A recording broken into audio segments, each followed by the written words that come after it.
One. So hi, Jean. So I have a question for you with regard to spiritual direction. So when speaking about spiritual direction, Saint Teresa of Avila mentions that what a spiritual director would need is knowledge, discernment, and experience. But she also mentions that discernment and experience alone are sufficient if the director doesn't have the knowledge. So my question is, could spiritual direction still work in the event that a spiritual director is less advanced than the directee in spiritual life? So we're assuming that the spiritual director is in at least what Saint Teresa of Avila refers to as the fourth mansion, and that the spiritual director has some experience and discernment. So could spiritual direction still work in that scenario? Okay, thank you, Leonora, for your question. It is a very delicate question. I want to say it from the beginning, and I will try to deal with it in the most elegant and charitable way. Now, the first point, the first question I would say is, just for the sake of asking the question, you said that fourth mansion, but where is the directee? If the directee is four or well above, how can a person who is, of course, measuring is not that easy, but I will take it as a theoretical question first, okay? Then we should go to the more practical side, because I mean, who can really define with absolute certainty that we are here or we are there? We have a rough idea. We could have an idea if we dig really enough, but I will accept it first as a theoretical question, in the sense that say that this and say that there. Now, while we are at it, the person, the directee, is where exactly in your, roughly? The directee. Well, I'm just thinking of a scenario where the directee is more advanced than the spiritual director. Okay, I'll just say, maybe for the sake of this conversation, they're maybe at the sixth mansion, and the spiritual director is at least at 4, 5, but is less advanced than the directee. So I'll just give maybe that scenario. Yeah. Look, depending on the need, you see, it all depends on the need. If we want general spiritual direction, not entering too much into details, I would say the following. First, there is always a need. You are talking about a person who is quite advanced. I mean, if you are talking 6 mansions, we're talking about, either the deepest purification, either ongoing or finished, and then we have whatever comes after, like spiritual engagement, etc., which is more or less the 6th mansion in Saint Teresa of Avila. So I would say that any person, including that level, even more advanced, needs what, this is an important rule in spiritual direction, needs what St. John of the Cross says, which is just to comply with reason and God's law. And here, of course, I'm talking about the exterior needs. Like, I want to know, I am facing this problem, what am I supposed to do? I have this difficulty in my family, what am I supposed to do? I'm struggling a little bit with prayer, what am I supposed to do?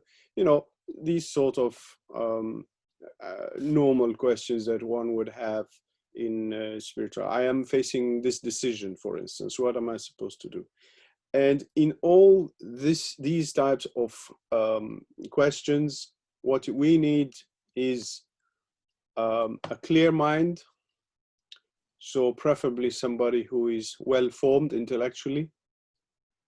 So getting together with reason, as St. John of the Cross says, and respecting God's law. And we don't really need Einstein to know what are God's commandments, etc.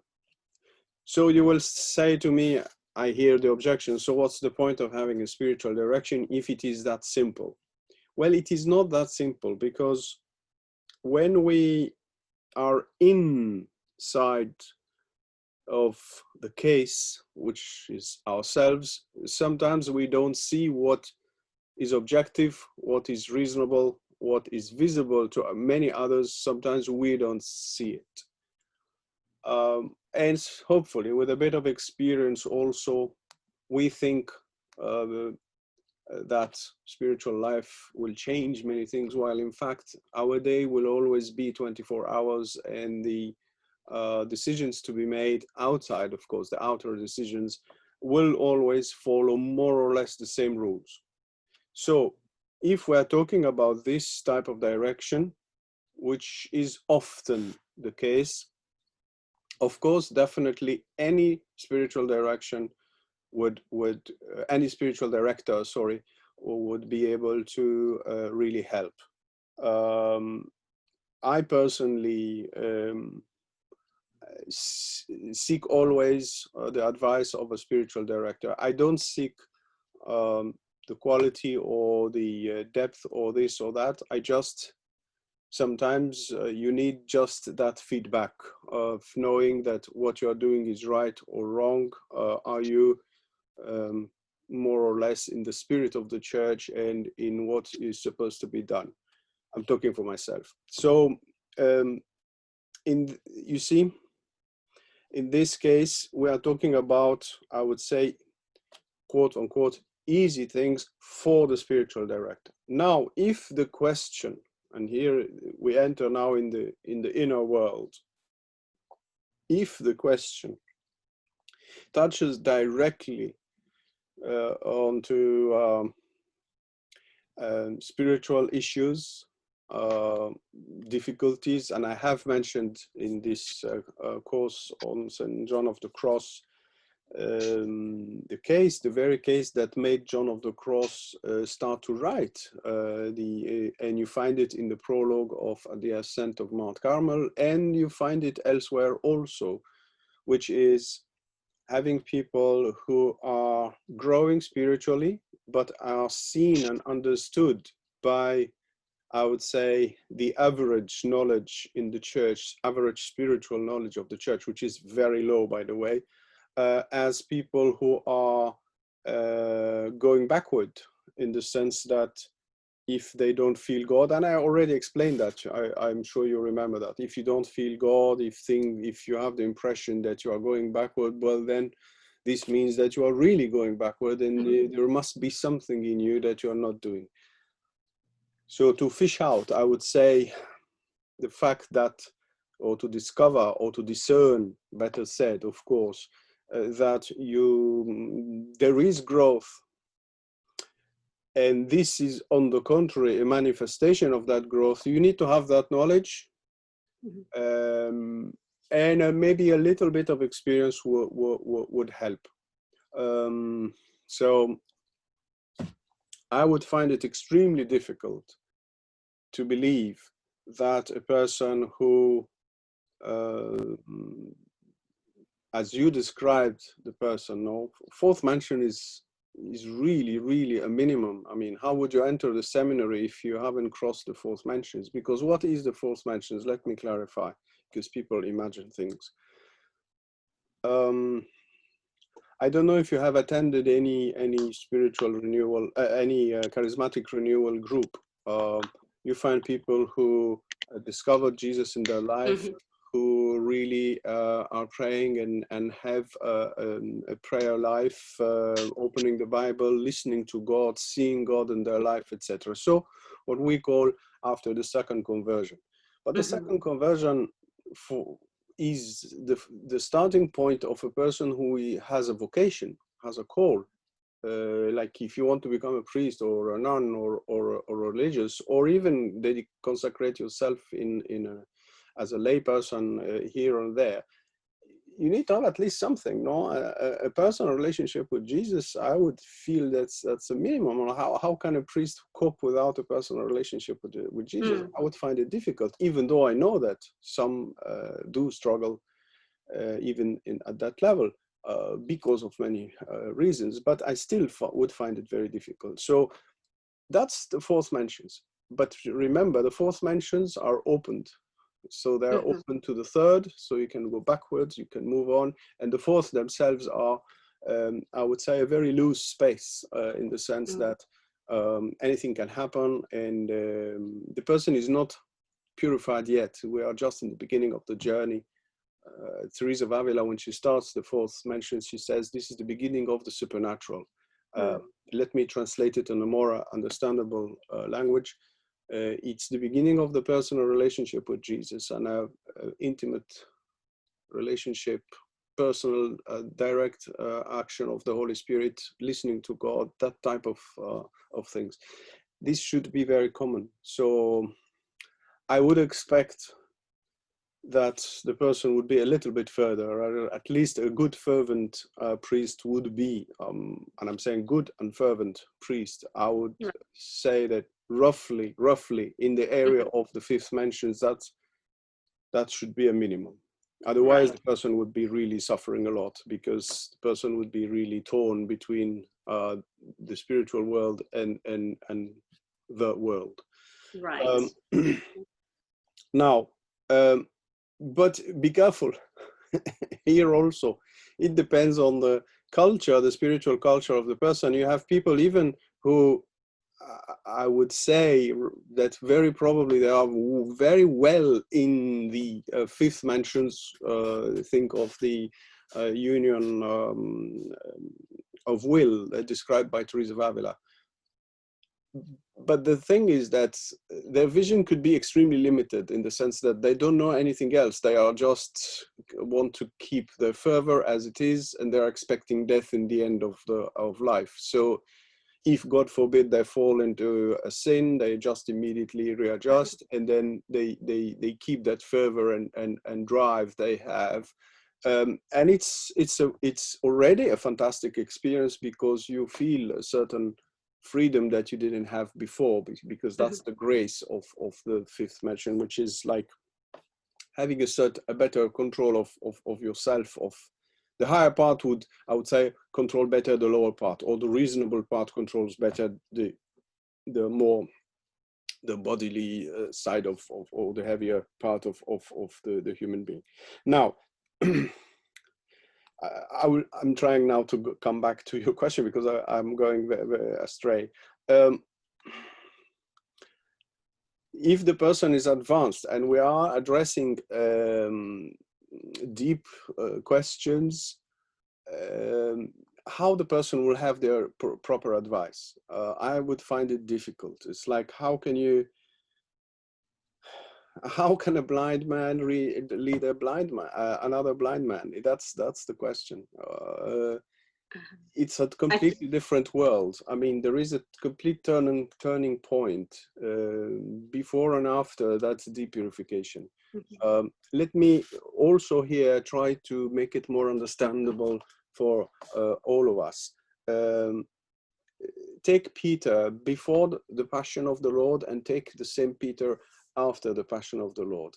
This is what we are talking about, the six mentions, or the deeper purification. Peter before is leaning a lot.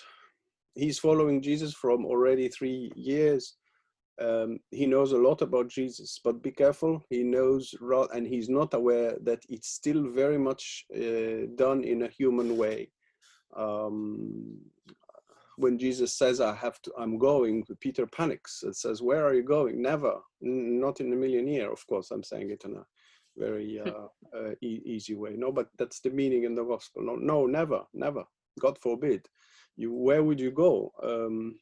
Imagine he would have said, I'm dying. Oh, that would be a crisis. And it was a crisis for all the apostles. And I'm just focusing on Peter, but he represents the rest of them. let us not complicate things by saying, okay, what about John? Let us just stay with Peter. So the Peter after now, he experienced his weakness. Did he read in a book that he's weak? He knew before that he was weak. But when you fall, after 3 years of amazing years, I mean, you don't need me to describe these 3 amazing years that Peter spent with Jesus, no, and the rest of the apostles. And despite all that, the Peter we have after is a completely different person. You can't compare the 2 Peters. One discovered his weakness, he fell gloriously and failed gloriously. And this experience of his weakness, that's the book in which he's reading. He's not reading John of the Cross, Teresa of Avila, or any other saint. He's reading in the book of his failure, in his betrayal, in the knowledge of oneself, as Teresa of Avila says, knowing yourself, but not knowing yourself like intellectually, knowing yourself, seeing that you thought you were able, and now discovering that you're not. So this descent and not ascent. You see, we are ascending Mount Carmel, but I think we are rather descending, as Therese said it. No, she was talking to a novice who was very fervent and said to Therese, Therese the French, no, Saint Therese. She said, I want to go high up and reach the union with Jesus, etc. And Therese looked at her. She was acting as a mistress of novices, no? So she said to her, it's about going down, not going up. So it's absolutely true. Both are okay, but it's just we shouldn't forget the point. So here's the thing. This descent in as an experience of our weakness is something that only God can realize. So you can talk to Peter before the Passion and tell him whatever you want. It enters from here and goes out from there. So how can Peter help you? Peter resisted a lot when the Lord said, I'm going. He said, no, you won't go. He even took his small sword, no, and wanted to cut the ear of the soldier. Why? Because he didn't want to lose Jesus. And but it's not Jesus, it's the first Jesus, it's the humanly understood and perceived Jesus. So I'm trying to answer your question by saying, how can Peter before guide Peter after? Say, take it this way. This is my answer to you. Right. Of course he will say truth. He won't lie. I mean, he will tell you good things. But can you compare? And the guidance. The Peter before is going to glory. The Peter after knows what is the real glory. That's so could you say that in a way, I don't know, discernment, could you argue, could compensate if the person has discernment? Or would you then say that's the discernment, is Leonora. Purified, is matured the more you grow, the more you advance spiritually? Discernment is not, sorry, I'm pushing. Discernment is not an intellectual knowledge that you can find in a book. This, you can read all the books you want, but that's the crossing that chasm or abyss. It's concomitant. It's part of that crossing that new discernment comes, and it requires a little bit of obedience, because the person can go astray. Be careful. The crossing is dangerous because you are losing all your bearings. So you can really throw yourselves in the arms of the devil or anything else. So it's not an easy thing. So discernment is the new discernment. There are levels of discernment. No, the first level of discernment is between good and evil. That's valid until the Passion. But after the Passion is the discernment between something that looks good, but it's not really good for you now, and something that looks good, but not too shiny, and that's the right thing to do. So, and obedience is very important here. Obedience to God through the person is very important here. obedience is not an optional thing in advanced spiritual life, Christian spiritual life, because that's what we learn. In fact, the humility, obedience, and meekness. These are the elements that we learn from that being completely grinded to almost powder or thin air. So the discernment is not an intellectual thing here. It's something that is learned at that moment. So if you don't have the experience, you don't have the discernment. This is why Teresa of Avila accepted to exclude science, but didn't exclude experience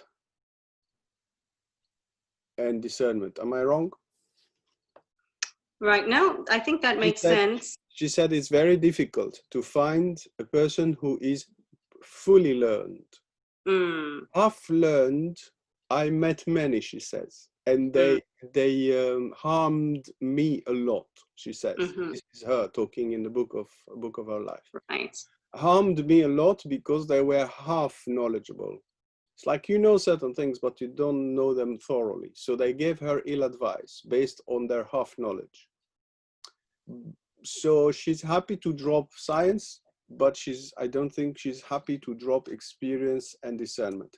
But discernment here is directly, intimately, fully connected or interconnected with growth. So if you're not advanced, how can you discern? And therefore, how can you guide? Is, as I said earlier on, how a blind man can guide another blind man. It's not possible. Both of them will fall, as Jesus said.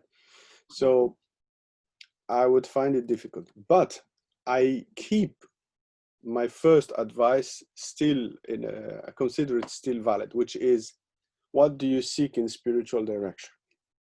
Do you seek guidance, general guidance in your life? Then keep doing it, even with a person you think is not totally fit for very spiritual things. Now, if you are looking to discern on one specific point in spiritual life, who can stop you from trying to get this information from other persons? And let me explain what I mean by that. Teresa of Avila maybe had one spiritual director, but when she was hesitating and couldn't find the answer, she asked others, many others. Nobody can stop you from doing that. And I hope the spiritual director wouldn't stop you from doing that. I know it complicates things to a certain extent. I understand that. So unfortunately, I can't say more than that. The answer seems rather, it's nuanced. No, you have the yes for external things. Please continue always to do that. Continue always. People should, I mean, spiritual people who really need a spiritual director, I think they still need that, because without knowing anything, the common sense, reason, and the commandments of God will always guide us in the outer part of our behavior. And this is often sometimes the questions that we ask in spiritual direction. Now, if you want something more detailed and more going inside, no, I very humbly find it impossible. I don't know how. Let me give you one extra example that goes in the same direction of what we are saying. And I advise you to read, and all the persons who are watching this video also to do it. Please do read in the book, I Want to See God. It's 2-volume, I Want to See God, and I Am the Daughter of the Church, of Father Marie-Eugène. Blessed Father Marie-Eugène. It's a huge synthesis of spiritual life. Toward the end of 2nd volume, which is toward the end of the entire opus, the entire work, he has like a small strike of genius. In the end, a small analysis he makes, a comparison between the growth in spiritual life and apostolate or ministry or service.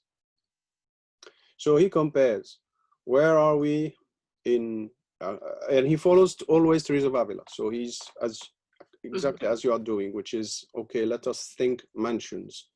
So if the person is at the third mansions, would we allow or advise the person to really dive into ministry and serving and helping and preaching and evangelizing, etc.? The same question is repeated, third mansions, 4 and 5th, 6 and after.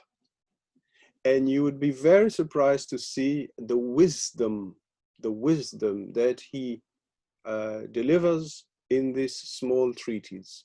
This is a strike of genius, this work. It would change completely the church if we follow the advice of Blessed Marie Eugène in this small treatise of comparison of growth of love, charity, spiritual growth, proper growth is the measure, and ministry, to which extent I can really go full power.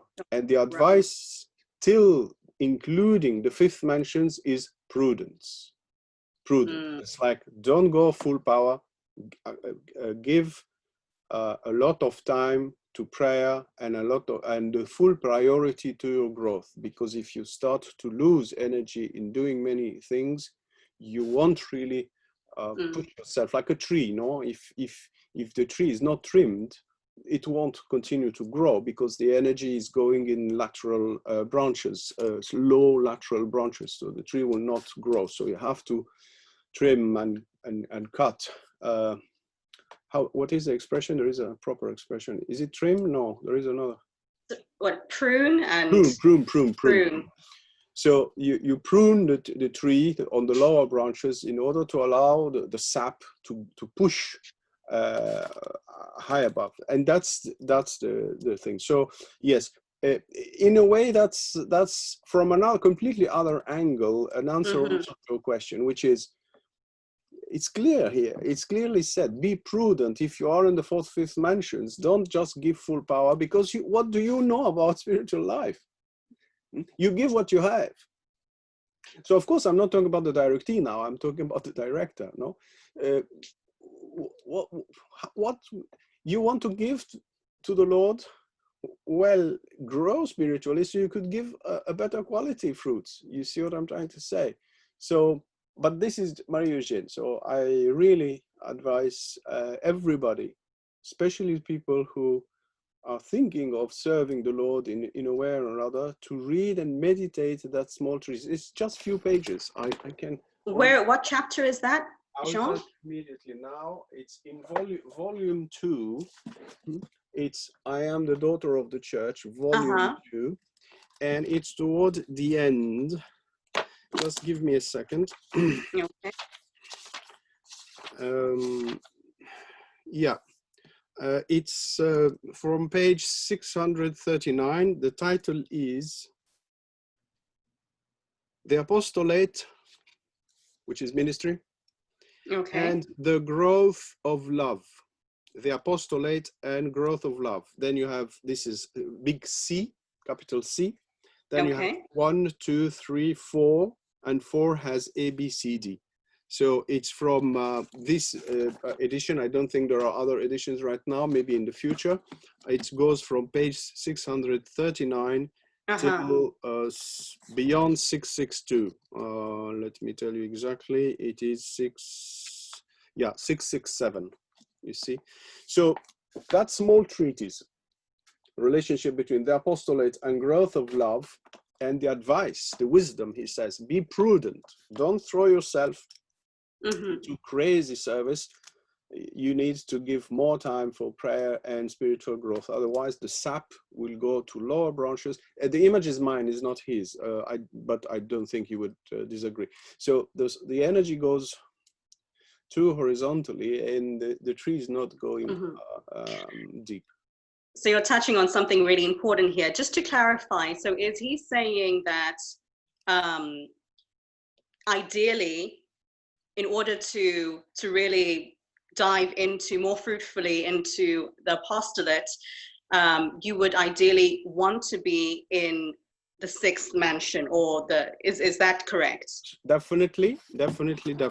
He keeps saying prudence until including the 5th mansions, but he considers that the spiritual engagement, which is just before the spiritual marriage, is the line, the crossing line, which in fact corresponds in the language of John of the Cross of having gone through the dark night. I mean, the deep purification. I prefer to say deep purification because today everybody uses dark night and it's horrendous.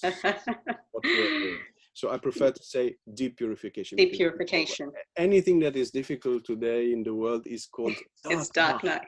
So he's in a dark night, or this country is going through a dark night. It's really crazy, but anyway. So yeah, absolutely yes. The line for him, where you can really give power, is after this, when you finish the purification, and automatically, according to John of the Cross, you are already in, because you receive a powerful grace or an experience, if you prefer, you are already in the spiritual engagement, which is a preparation for the betrothal. But in the understanding of Father Marie-Eugène, he considers that, especially meditating on the life of Teresa of Avila, he sees that she wasn't yet in the spiritual marriage, but she already was capable of being immensely fruitful before. So he paid attention to that. In fact, it's the quality of love. It's the quality of love what determines everything. Of course, it's not your question. I understand that. But indirectly, yes, because it's apostolate. And what is spiritual direction? It's a kind of apostolate, no? So, Jean. Yeah. Can I add one thing? Go for it. If you want to have St. John of the Cross answer to your question, but you need to really brace and be ready for the what you will read.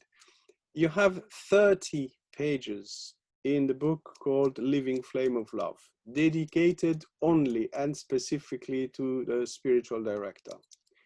He considers that, and here we are talking of an advanced person, so we are talking, in these moments and even after this area, or we are talking about 5th, but 6th also, a little bit after, especially the spiritual engagement.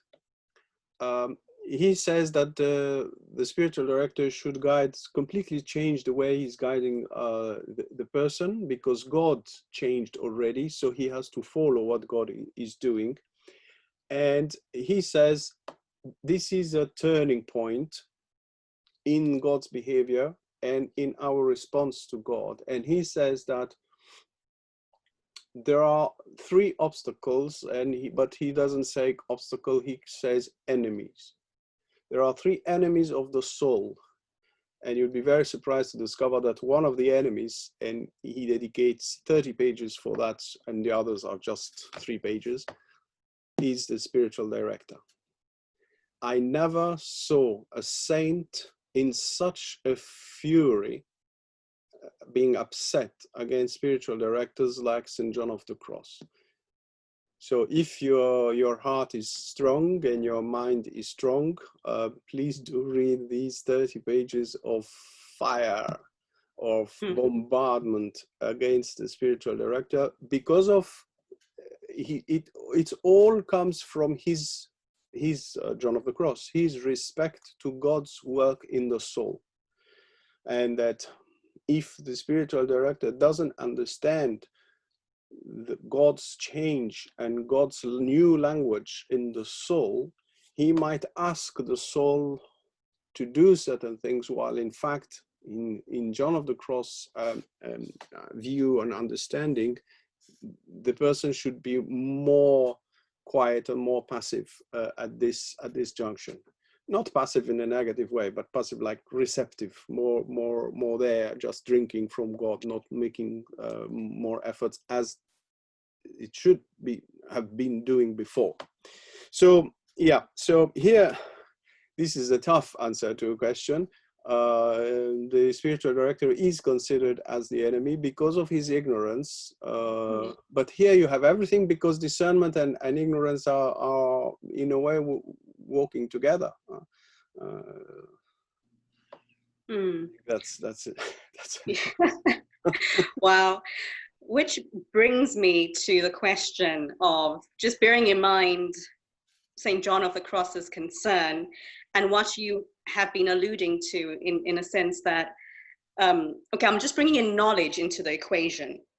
Because St. Teresa of Avila speaks about discernment and experience being sufficient, but if we're dealing with a spiritual director that doesn't even have basic knowledge of the goal of spiritual life, it's a disaster, no? how does that work? It's a disaster, no? No, of course not. It's not. He shouldn't be doing any spiritual direction. I don't even call this spiritual direction. It's a bit of counseling or whatever. You know, today everything is everything. Sometimes it's the concept is completely lost in the middle of any just sitting down and listening to somebody. That's not spiritual direction. It's today, especially in the Anglo-Saxon world, we do it in a very soft way, you know. Which is just sit down and listen to the person, but no directions, no advice, nothing. This is why even the word, the expression direction in spiritual direction is completely dropped. Today we rather use spiritual accompaniment because it's seen as something very negative. Fine, I understand that. It's neither nor, by the way. You don't direct, and you don't just accompany. You have to offer an input, because if you don't have the input, go and do something else. So not any person, in my humble view, should handle spiritual direction, and it's not the 2 or 3 years of formation that enables somebody to become a spiritual director. It's also the growth of the person. So if the person, coming back to a question, doesn't have a clue about what's the goal of spiritual life, what's the goal of life here on earth, which means union with God and fullness of love, which I call usually the prophetic side of the church, well then it's not spiritual direction. I don't know what I would call it. It's just some advice. Who can stop anybody from giving advice? Who can stop a parish priest for giving advice? He has to, but that's not proper spiritual direction. I don't know if you see what I'm trying to say. Spiritual direction, and this is why, again, people get upset with me for saying it. I don't know how they take it, but I say it from a kind and humble heart. You need formation of the directee before just giving spiritual direction, because the formation will trigger practice, and the practice will then need guidance. Why would you offer spiritual direction if a person is not even formed? So your question is even worse, because you say, if the director is not even formed, well, he shouldn't be directing anything. He shouldn't even be accompanying anything. A bit of humility here is necessary. Why do you claim to sell something that you're not selling? I mean, sell, of course, quote unquote. Why do you claim to offer a service that you don't have a clue about? Of course, it's better not. But it's none of our business, you know. We do what we have to do, and you won't go around with a microscope trying to see if things are working properly or not. So yeah.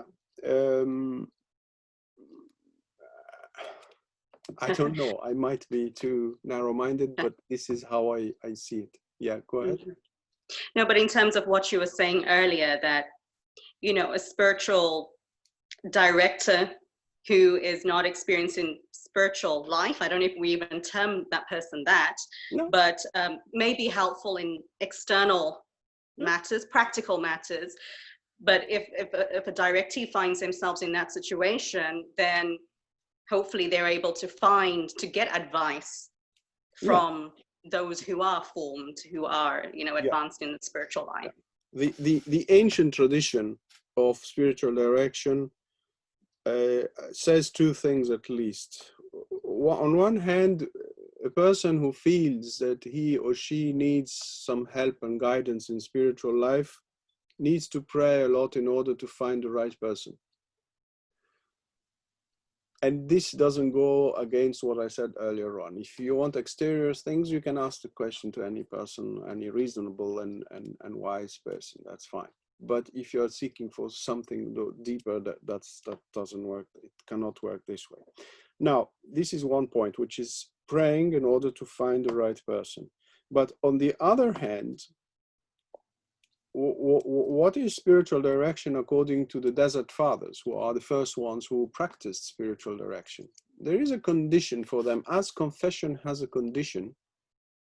I never talked about that before, but as confession has a condition, which is contrition, general contrition, not perfect, but and saying objectively the sins to the priest, to God, in the presence of the priest, and receiving the absolution and the penance, etc. So this is the structure of the necessary structure for the grace of God to work. Now, spiritual direction is not a sacrament, of course. I'm not saying that at all. I will never say that. I'm Catholic, so I won't change the church's faith.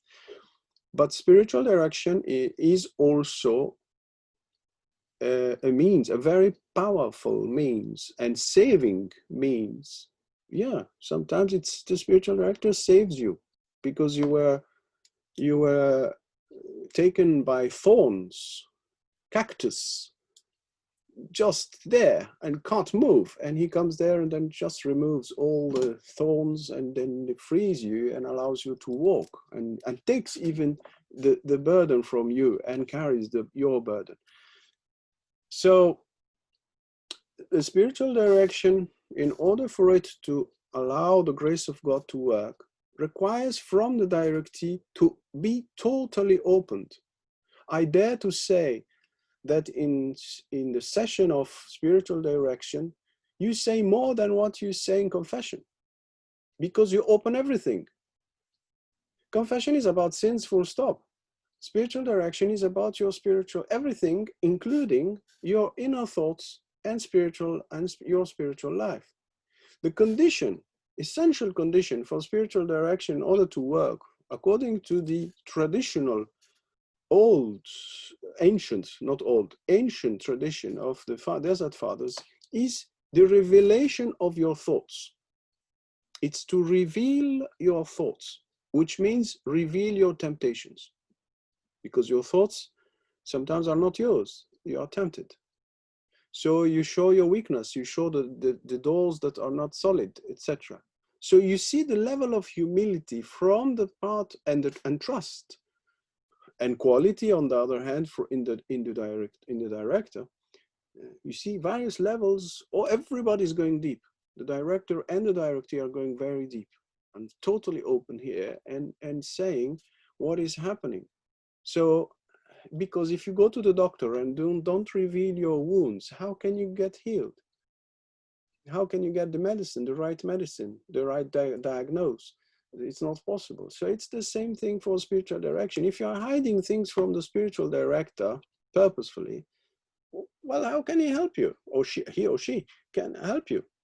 You see, I said he or she because it's not a priestly ministry, the spiritual direction. The priests, of course, they are invited, but not all of them. Not all of them.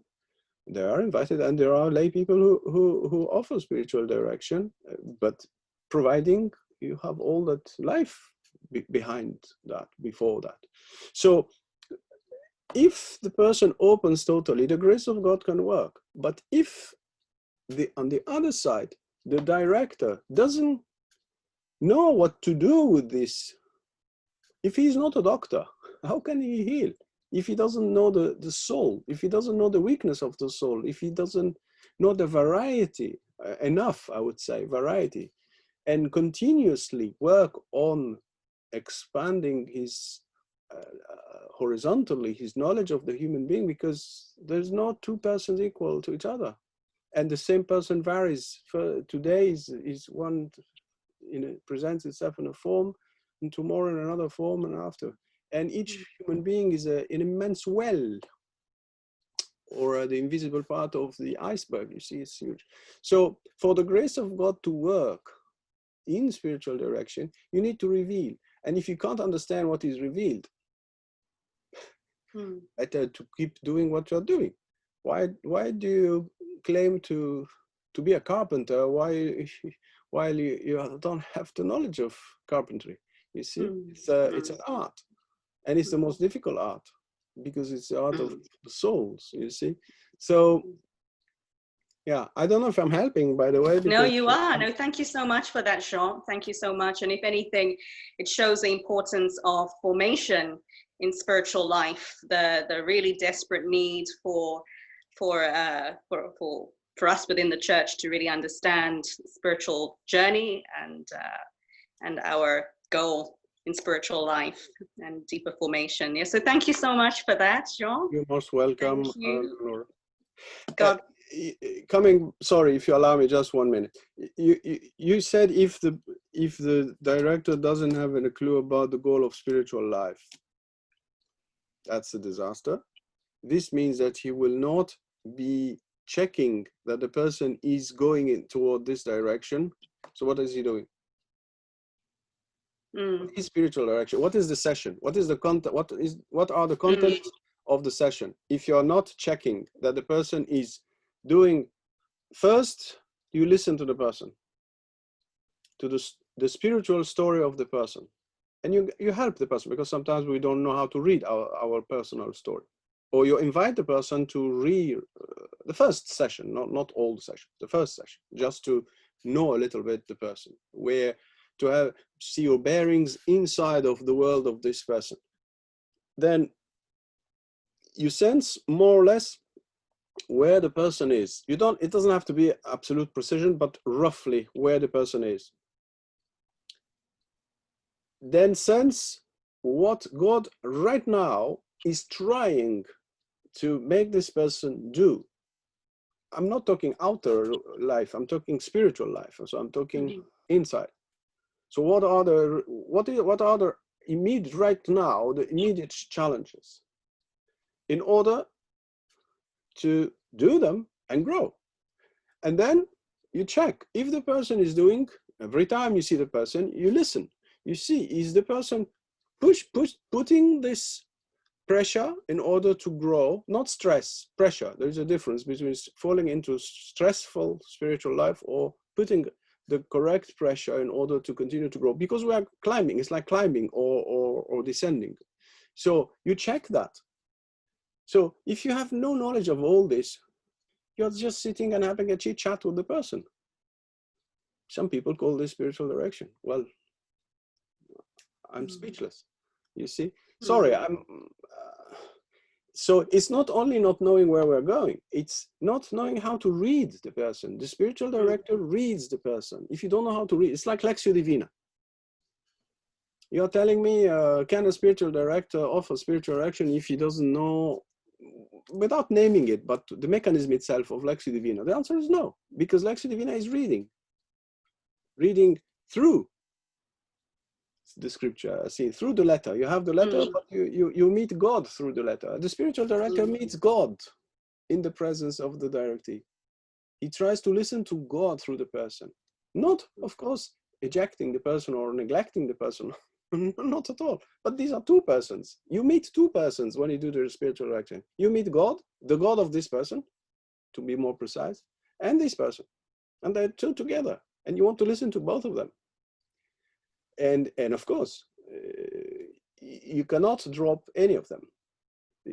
Nobody is better than the other. God is there, but God cannot do anything without the help of the person, and the person cannot do anything without the help of God. So it's a love relationship, and you are here just as the Saint John of Baptist says. No, I am the friend of the groom.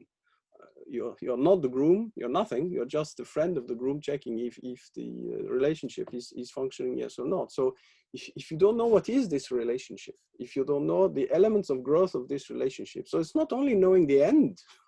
Knowing the end, this is just basic, and you know how this basic knowledge is not spread enough. This is why you're asking the question, but this is nothing compared to what is needed. What is needed is way more than that. It's to be able to read the person. It's like a person specialized in chemistry, and you put a reaction, a chemical reaction. I don't know if you know about chemical reactions. You have element A plus element B, then you put the fire, and then you have element C plus element D. This is an equation, no, a chemical equation.